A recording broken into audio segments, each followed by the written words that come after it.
Olá! Agora vamos falar um pouquinho sobre temperatura ótima de alimentação. Vocês perceberam que o meu T0, a temperatura que eu inicio no meu meio, influencia diretamente na minha conversão, na minha conversão de equilíbrio adiabático. Tanto que foi, um dos tópicos que nós já abordamos. Só que assim, se vocês considerarem um reator adiabático de tamanho fixo, uma temperatura de alimentação alta ou baixa, vocês podem obter X's mais altos ou mais baixos. Então, vocês já perceberam que nós temos que entrar numa temperatura ótima de alimentação, certo? Só para ilustrar. Aqui nós temos várias temperaturas, então nós temos T01 de 600, T02 de 500, T03 de 350, certo? Quanto mais baixo a temperatura, estão vendo? Quanto mais baixa a temperatura, nesse caso aqui, maior vai ser o meu XZ, estão vendo? Então, na temperatura de entrada de 350, o meu XZ foi de 75%. Na T2 foi de 500, na de 500 foi de lá 0,40 alguma coisa. E no meu T1, na minha maior temperatura, a minha conversão de equilíbrio foi muito baixa. Então, rapidamente, se a alimentação ela for muito alta, tipo 600 kelvins, para essa minha reação em particular, a minha conversão vai ser muito rápida, a minha conversão de equilíbrio. Então, 0,15%, a minha reação parou. Estão vendo? Então, eu entrei com uma temperatura muito ruim. Ah, professor, então significa que eu tenho que entrar com uma temperatura de mais baixa possível? Não necessariamente. Então, se vocês entrarem com uma temperatura extremamente baixa, por mais que aqui mostre que a conversão está ok, o que vai acontecer? Vamos analisar agora na saída.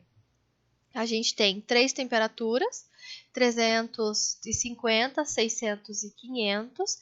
Na temperatura mais baixa, ao longo do meu W, olha o que pode acontecer. Olha o que pode acontecer. O meu X vai ser muito baixo, vai ser menor que 0,1, mais ou menos. Já se eu tiver uma temperatura intermediária ao longo do meu reator, vocês podem ver que eu consigo obter uma conversão intermediária. Estão vendo? Enquanto que se vocês estiverem numa conversão numa temperatura muito alta, tipo 600 kelvins, vocês podem ver que o nosso X vai ser muito próximo do nosso X de equilíbrio na entrada no nosso reator. Então, o que vai acontecer? Nessa análise que nós estamos fazendo, a temperatura de 500 graus ela é melhor. Por quê? Porque ela vai me fornecer uma conversão de 0,3, 0,45, mais ou menos no meio do meu reator, estão vendo? Então, é uma conversão mais razoável, considerado com 600 e o 350, mais ou menos no meio do meu reator.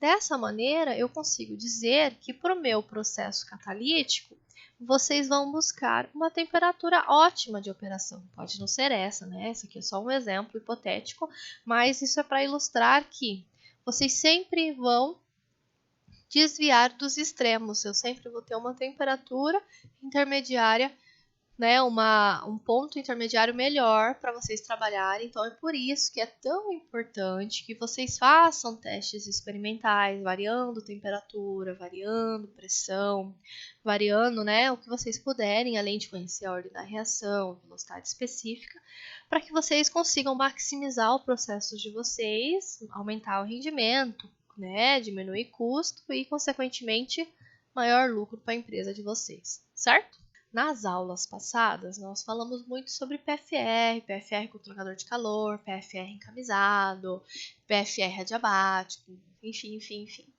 Hoje nós vamos falar um pouquinho sobre os CSTRs com efeitos térmicos. Então, nós vamos pegar a mesma equação do balanço de energia que vocês viram lá milhares de vezes, nós vamos pegar a mesma equação e vamos trabalhar em cima dela. Então, aqui a gente tem a equação linda e maravilhosa e a gente vai trabalhar com efeitos térmicos. Aqui, F de A0x é um termo muito conhecido de vocês, que vocês veem lá de cinética, vocês veem visto ele muito. Esse F de A0 é a mesma coisa que menos RAV para um reator CSTR. Então, o que eu posso fazer? Eu posso pegar menos RAV e substituir aqui dentro. Lindo e maravilhoso, não posso? Ó, então, apareceu o meu termo, o meu menos RA, dentro da minha equação do balanço de energia. Então, eu estou linkando as duas equações, certo?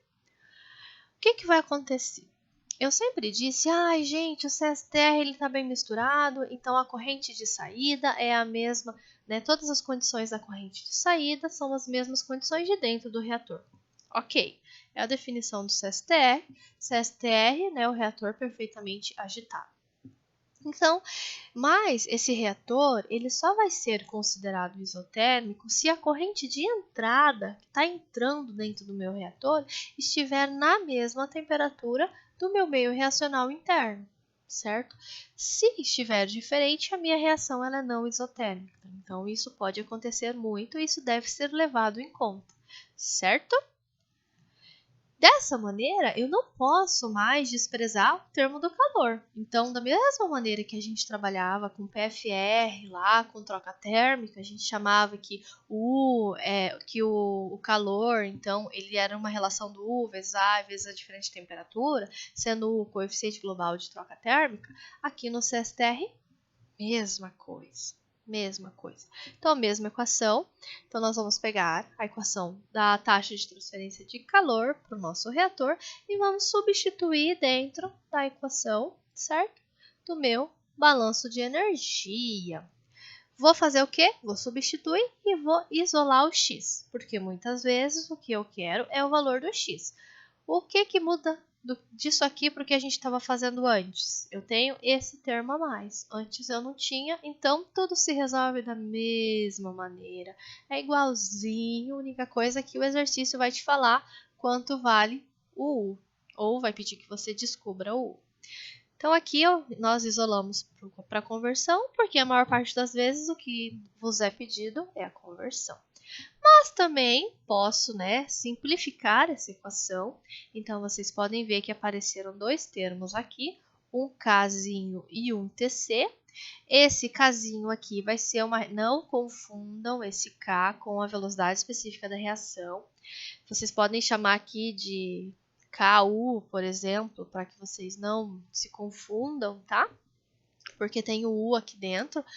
E nós vamos chamar isso aqui de TCA. Por que nós fizemos isso? Porque já é convenção, já é padrão. Então, muitas vezes, vocês vão encontrar um K com uma unidade um pouco diferente, um TC, e vocês vão ver que são esses camaradas aqui, são referenciados esses dois camaradas.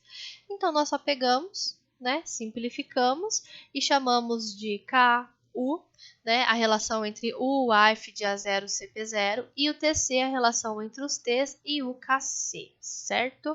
Lindo e maravilhoso. Mas eu também posso pegar, né, a minha equação do meu balanço aqui e no lugar de isolar o X, eu posso isolar o T, que aparece aqui e que aparece aqui. Então, fica a gosto do freguês. Pode ser que seja necessário que vocês determinem a temperatura do reator. Então, vocês vão usar direto essa equação aqui. É a mesma coisa da outra, só está isolado a temperatura, certo? Mudou alguma coisa? Não mudou nada. Na verdade, só acrescentou esse termo aqui, né, gente?